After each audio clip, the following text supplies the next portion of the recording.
banquises, qu'est-ce qu'il y avait, les vampires, les ombres. Ça, c'était les années 60, 62, 63, 64. Et puis après, le dernier où on est vraiment resté un bon moment, on a tourné pas mal, c'était les Outlaws. J'ai eu une audience avec le prince Régnier, qui nous suivait bien, tout ça, et qui m'a demandé ce que je voulais faire. Et il me disait, donc à la fin de l'audience, M. Cavasuto, c'était M. Cavasuto à ce moment-là, et il me dit quels sont vos projets. J'aurais aimé aller enregistrer mes chansons à Abbey Road, justement, au fameux studio Abbey Road.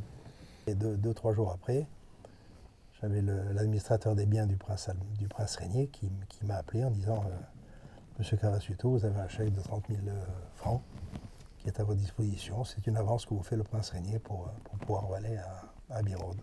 Et c'est comme ça que j'ai été à Abbey Road pour la première fois le 4 octobre 1971. C'est ça. C'est le seul groupe qui se détachait et puis qui quand même sortait de la principauté et marchait bien, quoi. Oui, on était bien. À Abbey Road, on avait un van à ce moment-là, un camion, un fourgon, on avait tout ce qu'il fallait pour transporter les Vox et tous nos équipements. Là.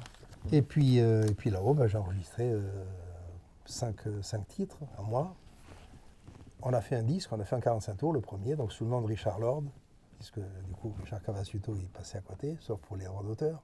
Ah ben, ça a été mythique, bien sûr, parce que c'était dans le Studio 3, en plus, où vraiment les Beatles, Studio 3, qui a beaucoup changé depuis aussi, c'est pareil, il a été réaménagé, mais là, nous, là, vraiment, on a été Studio 3, où les Beatles ont fait leur premier succès. Mais par contre, il me restait 3 heures de studio, une fois qu'on avait enregistré tout ça et mixé. Et j'ai fait donc une chanson qui s'appelle Rallye Monte Carlo. J'ai pris ma guitare, machin, tout seul. Et autant le 45 tours, Everybody's Love the First Time, c'est le titre principal du 45 tours. Bon, on en a vendu 3,5. Eh bien, le Rallye Monte Carlo a été pris en tant que jingle pour annoncer toutes les émissions du Rallye Monte Carlo sur RMC, à ce moment-là très en vogue. Et ce jingle, il a reçu aussi bien des appels que des courriers à Radio Monte Carlo en disant qui chante ça, où est-ce qu'on peut trouver le disque, qui chante ce jingle, cette chanson du Rallye Monte Carlo. Et ça a continué. Après, du Rallye Monte Carlo, ça a été plein de disques avec la régie Renault. Plein de disques avec la régie Renault, comme Le Mans 78, c'est-à-dire Renault Sport Disco.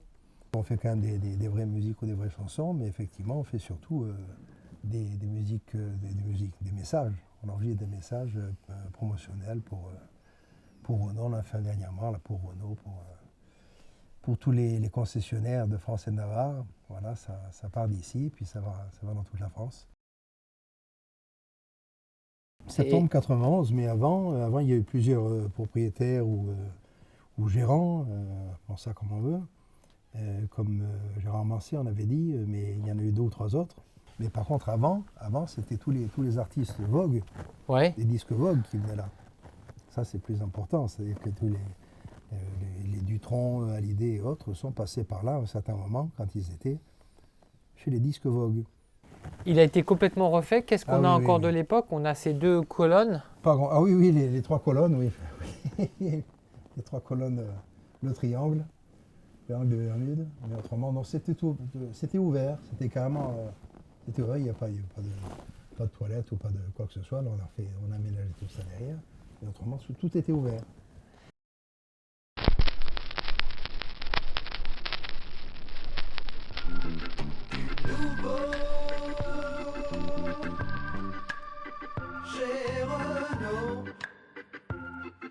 Il y a une anecdote juste avant, pour mes 12 ans, le prince Régnier et la princesse Grace m'ont offert, pour le dernier cadeau des monégasques, des jeunes monégasques, ça va de 5 à 12 ans.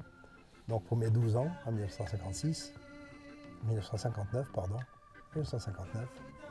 pour mes 12 ans, j'ai reçu de leur part une guitare. Alors je ne sais pas si c'est ça qui a démarré l'histoire, mais voilà.